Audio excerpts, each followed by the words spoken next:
Om Namo Bhagavate Vasudevaya.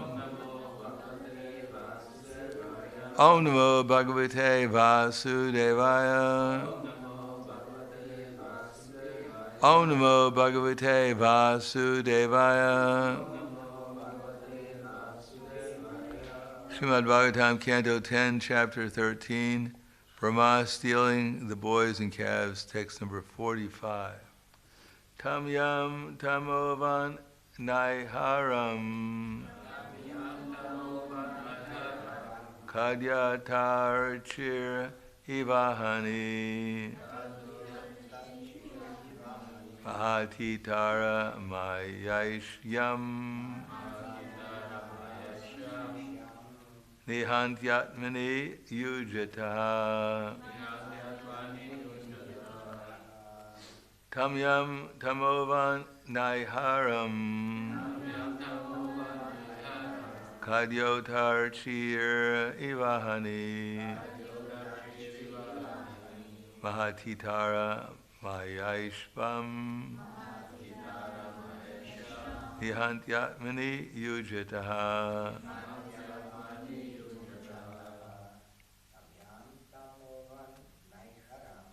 Tamyam tamovan naiharam Kadyota chiryavarni Mahatitara mayayishyam Nihantyatmani yujataha Tamyam tamovan naiharam Kadyotachirya vahani Mahatitara mayayisham Yahantyatmani yujataha. Ladies.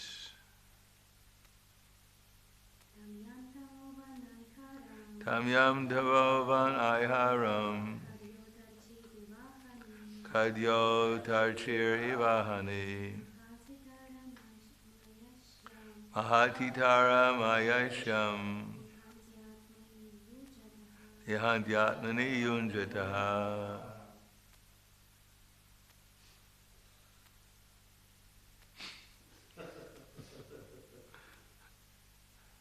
Tamyam on a dark night. Tamavat, just as darkness. Niharam, produced by snow. Kadyota archi, the light of a glowworm. Eva, just. Ahani, in the daytime, in the sunlight. Mahati, in a great personality.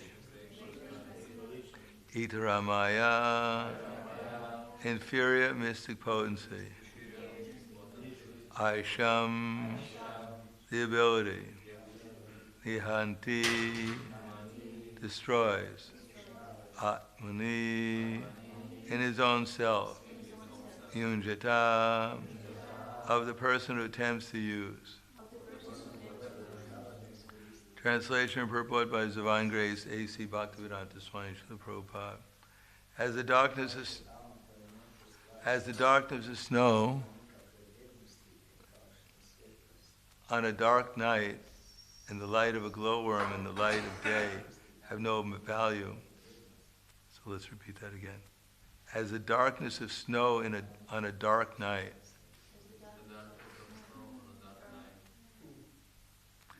and the light of a glowworm in the light of day have no value. The mystic power of an inferior person who tries to use it against a person of greater power is unable to accomplish anything. Instead, the power of that inferior person is diminished. Can anyone explain what it does mean, the darkness of snow? Is snow usually dark? It probably doesn't light anything if it's a dark night. It's not light. well, it doesn't light anything up, even if it's a light day, it doesn't light anything up. Maybe that's why it's darkness. Anyhow, it's a good enough explanation. Purport. When one wants to supersede a superior person, one's own inferior power becomes ludicrous. Just as a glowworm in the daytime and snow at night have no value. I guess snow can actually reflect light during the day, especially on a mountain or something. If there's mountains, you can go blind climbing a mountain because of the reflection of the light off the snow. Brahma's mystic power became worthless in the presence of Krishna, for greater mystic power condemns inferior mystic power. On a dark night, the darkness produced by snow has no meaning. The glowworm appears very important at night, but in the daytime its glow has no value. Whatever little value it has is lost. Similarly, Brahma became insignificant in the presence of Krishna's mystic power. Krishna's Maya was not diminished in value, but Brahma's Maya was condemned. Therefore, one should not try to exhibit one's insignificant opulence before a greater power. Namo Vishnu Padaya Krishna Vistai Bhutale Srimate Bhakti-Vedanta Swami Tanamane Namaste Saraswati Deve Gauravani Vacharane Nirvishesha Shrunivadi Paskadyade Satarane. So the question is, what is mystic power? Mystic power means we don't understand how it works. And ultimately, Krishna is sarva karana karanam. He's the cause behind everything. There's no cause for his mystic power. He just happens to possess it. There's no one who gave it to him. He didn't develop it by exercise or by mystic yoga.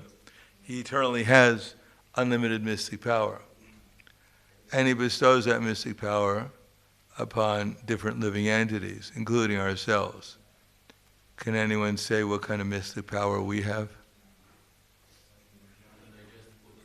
What's that? Yes, that's the most important mystic power we have.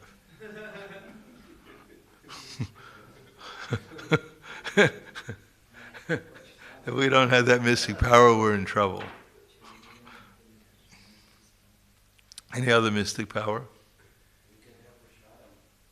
You can what?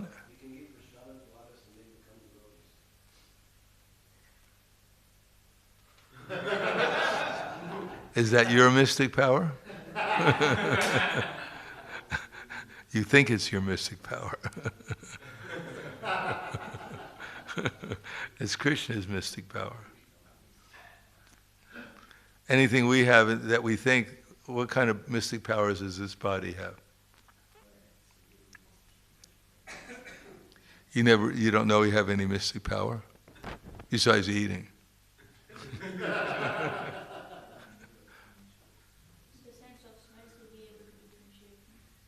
Yeah, that's mystic power. I think the human body can differentiate between something like 1 billion different scents. That's pretty mystic. What about when you cut your finger, it heals? Isn't that a mystic power? It depends on how healthy you are, but if you cut something, it's a power to.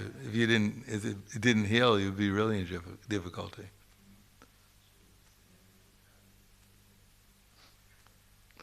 What about Haridas Thakur? What mystic power did he display?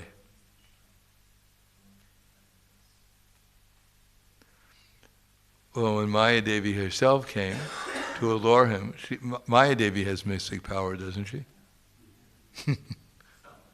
What's that?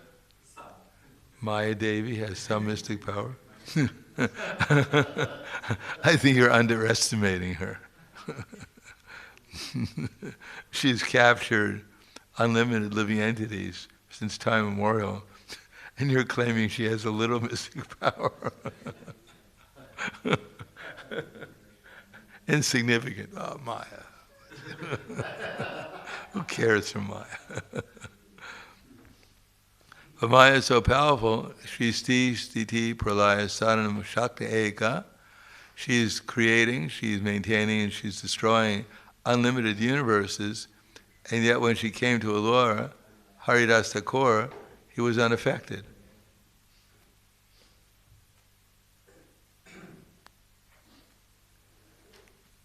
Even Brahma was allured by the mystic power of his daughter, who had to turn herself into a deer in order to escape him. So what to speak of? Brahma, the creator of the universe, was mystified by Maya, and yet Haridas Thakur was unaffected. Any other examples of mystic power? What about Sudarshana? You know Sudarshana? You don't know Sudarshana? Sudarshana was the son of Kasi Raj. So when Pundraka challenged Krishna to a fight to determine who actually is Vasudeva, Krishna came with his divisions of Aksohinis, and Pundraka came out with his Aksohinis, and Kasi Raj, where he was staying, also came out with some Akshohinis. And then Krishna saw Pundraka, and of course, to make a long story a little shorter, he cut off his head and threw it into the city.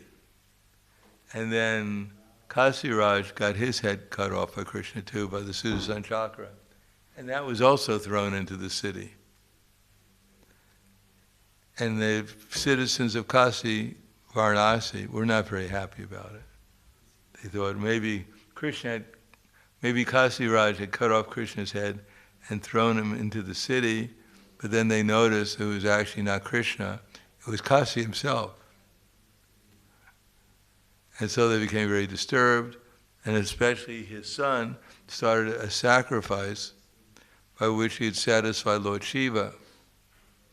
So he went through the austerities, satisfied Lord Shiva, and Lord Shiva gave him the benediction that the Brahmins would create a demon out of his fire sacrifice that would kill his enemy. I mean, that's mystic power, isn't it? Anyone, you have Nishinga Yajnas every week here. Does anyone ever come out?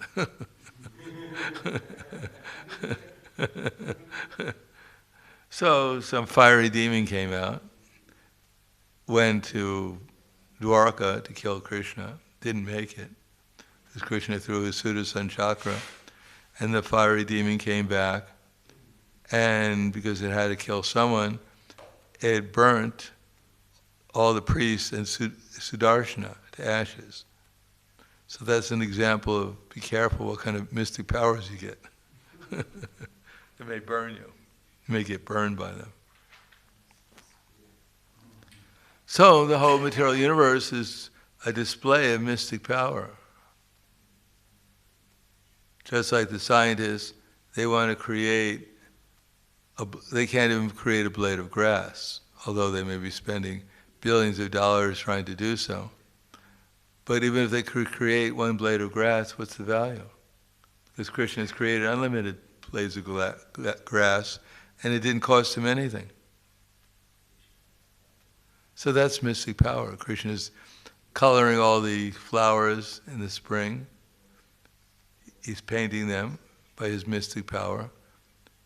He's giving the ability for all the different birds to sing different songs, etc., etc. So the whole universe is full of Krishna's display of mystic power. Unfortunately, people don't appreciate it.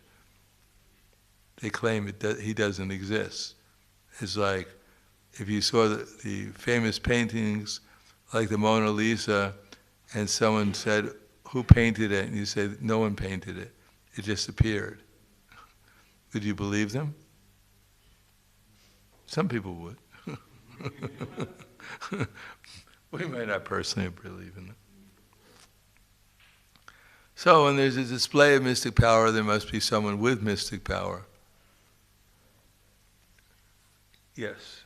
Just like, I forgot the name of that, but just like Lord Brahma gave mystic powers to He gave a lot of mystic powers to different people. And she used things. Just like Lord Brahma gave some benediction, it's also some mystic powers to one of the witches, and she used it against Prahlad when she was trying to burn him. Vladini or Lad something. I don't remember the name. But she was trying to use it against Prahlad and she was trying to burn him. But because she was using it for the wrong purpose, but I think that she got burnt herself. The mystic power worked against her. She took him into the fire, and he didn't get hurt, but she got burnt. Yeah. Yes. There's a ceremony every year where they burn fires to celebrate Prahlad's being saved from the witch. What about Brahma gave benediction, just like so many benedictions are given, so that means the person has mystic power. What's the mystic power that Bhishma Dev got?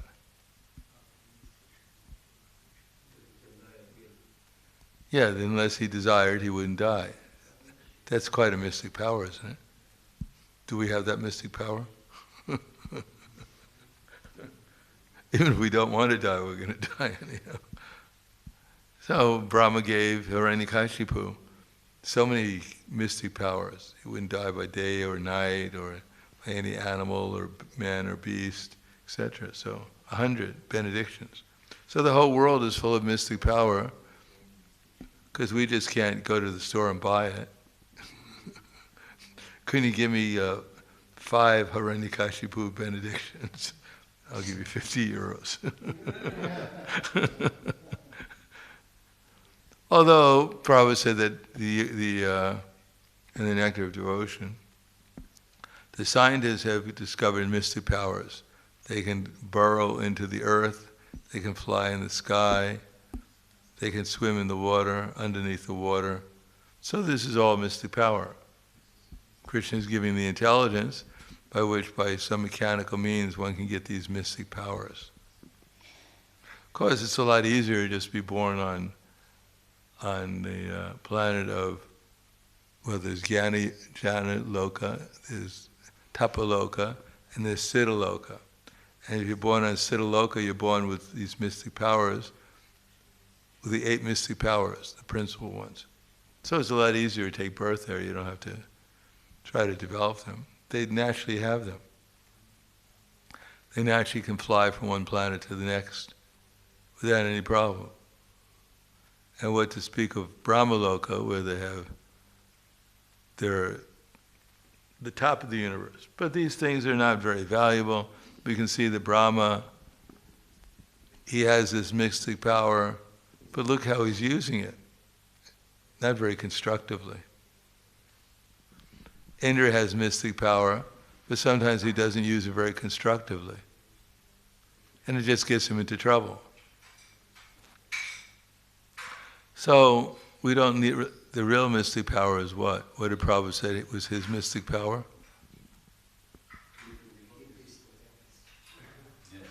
Yes, that's real mystic power. Change people from materialists to devotees. What could be a better mystic power than that? What could be more productive than that? Everything else is not very productive. You can benedict someone to live a long life, but then they die anyhow. Like Markandeya Rishi, how long did he live for? He might be still alive, I don't know. How long was he benedicted to live for? 2 Mahayugas. And how long is a Mahayuga? Sahasra Yuga Paryantam, Oryad Brahmano Vidu, Yatra Yuga Sahasrantam, Teho Yatra Vidojana. 1,000 ages taken together is the duration of Brahma's one day. And such also is the duration of his night. So Markandeya Rishi, so that's 4,300,000,000 years times 2, 8,600,000,000 years. Seems a fantastic amount of time, but compared to Brahma's lifetime, it's completely insignificant. And yet he was benedicted that he could live like that. And of course he was also, when Krishna was leaving his ashram, what did he ask Krishna? What was he thinking that Krishna picked up on? What question did he have in his mind? He was thinking, I wonder what Krishna's Maya is like. We don't have to worry about that. And then Krishna smiled and left the ashram. And then shortly after that, the time of devastation came. And it filled up the whole universe with water. And Markandeya Rishi was the only human left. And he was swimming in the ocean of devastation for 4,300,000,000 years, times 1,000, 4,300,000, 4,300,000,000 years. He was swimming in the water of devastation, and sometimes timigal fish would try to eat him, sharks were there, etc., etc. So that mystic power to survive in the water of devastation for 4,300,000,000 years. Not very pleasant. So we should understand, as we have this little mystic power, that when we cut our finger it heals. So there's much greater mystic power. The person who put the sun in the orbit, who put all the planets in their orbits, he has much greater mystic power than we have. And he's given us a little mystic power, and he can give others even more greater mystic power if he wants, because he is unlimited mystic power. Unfortunately, we take ourselves to be very powerful, and therefore we're always defeated by his Maya, by the illusory energy. Because we're trying to compete against the all-powerful personality of Krishna by our activities, and therefore everything is defeated. Only when we add Krishna to our life, to our activities, we stop being defeated by the illusory energy. Everyone is thinking they're doing something very special, but they're not doing anything. It's all being arranged by Krishna through his material energy. And the mystic power of Krishna also is that he's causing the living entity to believe that he's the doer and that he's doing so many things, and not giving Krishna the credit. So only when we desire to utilize our energies in Krishna's service, then we come under his internal energy, by his mystic power, not by ours. By his mystic power, we come under the internal energy, and when we don't do that, then we come under his external energy, by his will. So it's up to us simply to choose whether we want to be under the internal energy or the external energy. Otherwise, we have no other choice. In any case, the devotee doesn't take credit for either one of them. He understands that when he's in Maya, it's by the mercy of other people who are in Maya. He's become a follower of other people in Maya. And when he's Krishna conscious, it's because he's taking shelter of others who are in Krishna consciousness. And therefore, Krishna benedicts him with Krishna consciousness by taking shelter of his devotee. There's no other way to do it. So I'll stop there. Thank you. Any questions? Yes.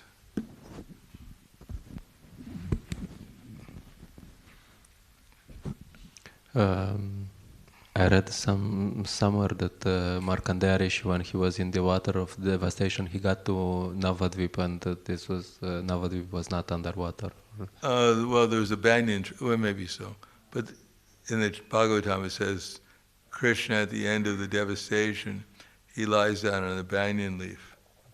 And there he puts his big toe in his mouth and sucks it during the devastation time. Because he heard from his devotees that his lotus feet are very sweet. And he wanted to taste it and see how sweet they are.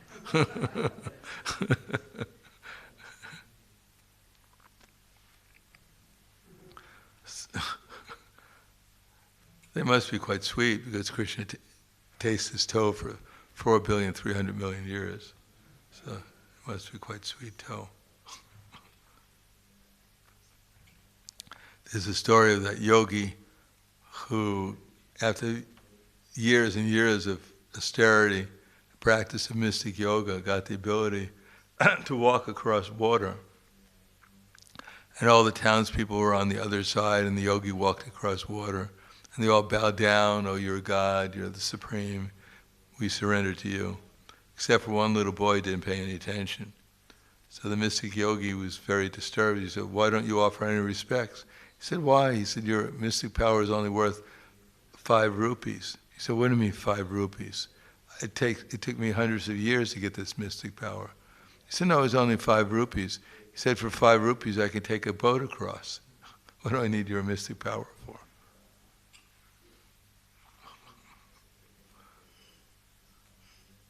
Anyhow, we should try for the mystic power of becoming Krishna conscious. All right.